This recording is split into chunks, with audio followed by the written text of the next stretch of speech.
News 24 उनके गांव में ही मौजूद है। एक बार फिर से वहां पर आपको लिए चलेंगे, लेकिन उससे पहले एक बार प्रभाकर मिश्रा का रुख कर लेते हैं और वो जनरल बिपिन रावत के घर के बाहर इस वक्त मौजूद हैं। सवाल बहुत ज्यादा है नहीं प्रभाकर मिश्रा, लेकिन क्या हलचल है वहां पर जहां आप खड़े हैं उनके घर के बाहर?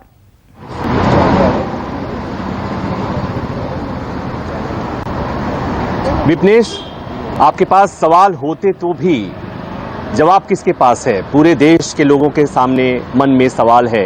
सब लोग जानना चाहते हैं कि ऐसा क्यों हुआ, कैसे हुआ।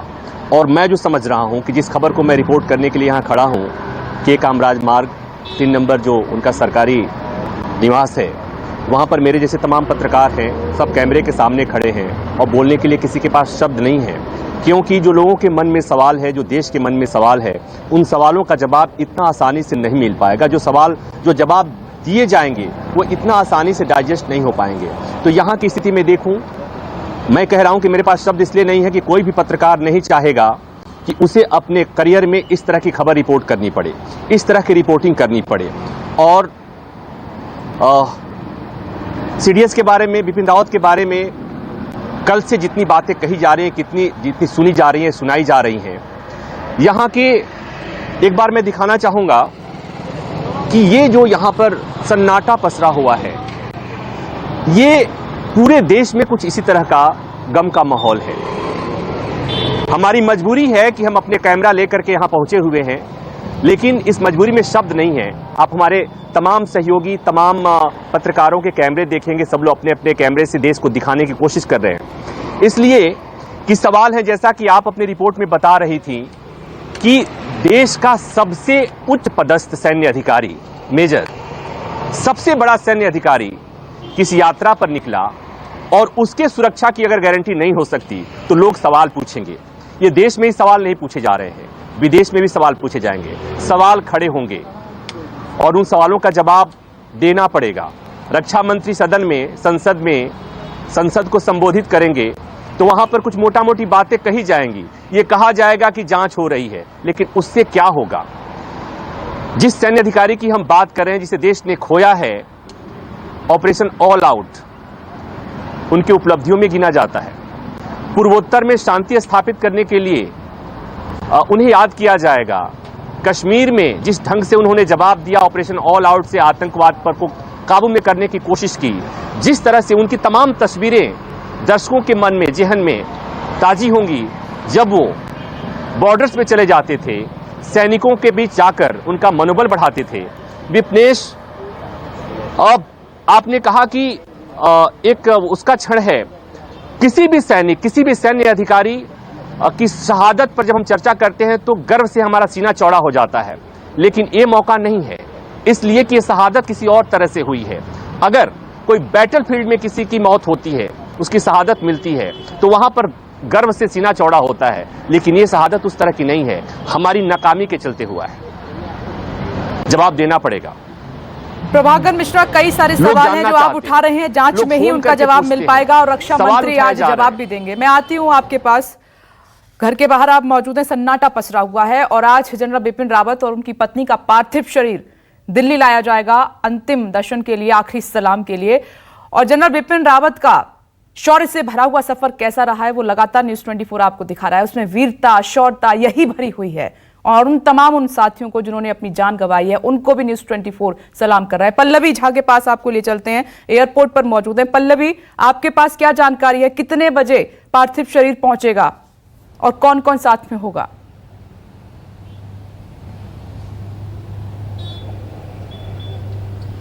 देखिए विपनेश, सबसे पहले तो यही कहूँगी कि जिस बात की चर्चा लगातार हम सभी कर रहे हैं कि एक सन्नाटा पसरा हुआ है, ये सन्नाटा पूरे देश में पसर गया है। ये दर्द, ये दुख लंबा रहने वाला है, क्योंकि अकस्मात मृत्यु किसी ने भी इस तरीके से सोची नहीं थी कि इतना दर्दनाक हादसा हो जाएगा और उसमें इस तरीके से लोगों की जान चली जाएगी, जिसमें सीडीएस, उनकी पत्नी और कई अधिकारी और जवान मौजूद थे।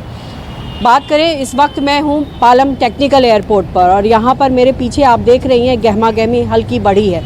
हालांकि ये कहा जा रहा है कि दोपहर के बाद ही पार्थिव शरीर जो है यहां पर लाया जाएगा और यहां पर एक ऑनर का आयोजन भी किया जाएगा और उसके बाद यहाँ से पार्थिव शरीर जो है कामराज मार्ग के लिए निकलेगा। हालांकि अभी भी आधिकारिक तौर पर शेड्यूल आना बाकी है। डिफेंस की तरफ से एक शेड्यूल तैयार किया जाता है और वो शेड्यूल अभी भी इंतज़ार किया जा रहा है उस शेड्यूल का कि क्या क्या आने वाले जो समय में क्या क्या शेड्यूल होगा, कहाँ कहाँ से पार्थिव शरीर जो है जाएगा, एयरपोर्ट से घर, घर के बाद कहाँ होगा, उनकी अंतिम जो विदाई है वो कहाँ पर होगी, वो तमाम जो शेड्यूल है वो डिफेंस की तरफ से जारी किया जाएगा। लेकिन उससे पहले जिस तरीके से कहा जा रहा है कि रक्षा मंत्री संसद में बयान देंगे और संसद में बयान देने के बाद ही ये माना जा रहा है कि एक शेड्यूल जारी होगा।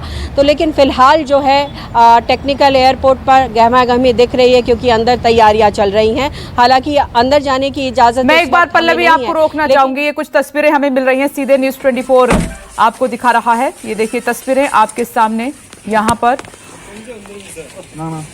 और ये ब्लैक बॉक्स की तस्वीरें हैं जो हेलीकॉप्टर क्रैश हुआ उसके बाद ब्लैक बॉक्स मिला है। ब्लैक बॉक्स की अहमियत आप सभी समझते हैं कि उसमें वो बात पता चलेगी कि आखिर क्या प्रॉब्लम हुई, क्या वजह रही जिसके चलते हेलीकॉप्टर क्रैश हुआ और देश को इतना बड़ा लॉस हुआ है। और वही ब्लैक बॉक्स के जवान अपने साथ लाते हुए, गाड़ी में रखते हुए इसकी जांच होगी। इससे पता चलेगा जो तमाम सवाल दिमाग में है, जहन में है पूरे हिंदुस्तान के तमाम अधिकारियों के, इस ब्लैक बॉक्स से वो हकीकत पता चलेगी, इसकी जांच होगी। वो तस्वीरें हम आपको लगातार दिखा रहे हैं। जवानों ने वो ब्लैक बॉक्स ढूंढ लिया है हेलीकॉप्टर क्रैश होने के बाद, क्योंकि वो एडवांस हेलीकॉप्टर, वो पायलट जिनको 15 से 20 साल का एक्सपीरियंस वीवीआईपी की सुरक्षा में लगते हैं, वो हेलीकॉप्टर क्रैश हुआ है। इतना बड़ा हादसा, देश के पहले सीडीएस बिपिन रावत, उनकी पत्नी, अदर स्टाफ को हमने खोया है। इसलिए कई सवाल हैं। ब्लैक बॉक्स से कई सवालों के जवाब मिलेंगे। ये तस्वीरें न्यूज़ 24 आपको दिखा रहा है। ये देखिए गाड़ी में जवानों ने इस ब्लैक बॉक्स को रखा है क्योंकि कल रेस्क्यू ऑपरेशन के दौरान सबसे पहले बचाना था जवानों को और उसके बाद ये पूरी किट को ढूंढना था। इसी में है वो ब्लैक बॉक्स। और ये वो तस्वीरें क्रैश से पहले की हैं, हादसे से पहले की वो वीडियो सामने आया है जिसमें ये हेलीकॉप्टर, जिसमें बिपिन रावत सवार थे, उनकी पत्नी सवार थे, अधिकारी सवार थे, अन्य स्टाफ था। आराम से देखिए इस वक्त उड़ रहा है लेकिन मौसम खराब है, बादलों में एक तरीके एकदम से ओझल हो जाता है ये हेलीकॉप्टर। जो एक बात थी कि वहां पर बादल थे, विजिबिलिटी नहीं थी, वो यहां पर दिखाई दे रहा है कि बादल थे, बादलों में एकदम से हेलीकॉप्टर ओझल हो जाता है। लेकिन उसके बाद क्या हुआ है किसी को कुछ नहीं पता। उस ब्लैक बॉक्स से बहुत सारे सवालों के जवाब मिलेंगे। एक बार मैं यूएस राठौर साहब का, कर्नल यूएस राठौर साहब का रुख कर लेती हूं। सर, ब्लैक बॉक्स मिल गया है हमें, कई सवालों के जवाब ये ब्लैक बॉक्स देगा कि क्या वजह रही, क्या तकनीकी खराबी हुई, वजह पता चल पाएगी हमें इससे?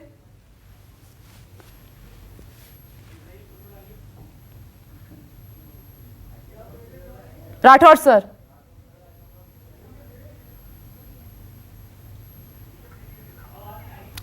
राठौर सर के पास मेरी आवाज नहीं पहुंच पा रही है, लेकिन मैं ब्रेक के बाद वापस आऊंगी तो इस ब्लैक बॉक्स को लेकर सवाल करूंगी और उसका जवाब मैं उनसे जानने की कोशिश करूंगी। एक छोटा सा।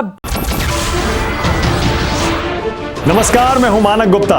अगर आपको हमारा ये वीडियो पसंद आया हो तो इसे लाइक और शेयर जरूर करें और हाँ, हमें सब्सक्राइब और फॉलो करना ना भूलें ताकि आप देश और दुनिया की कोई खबर मिस ना करें।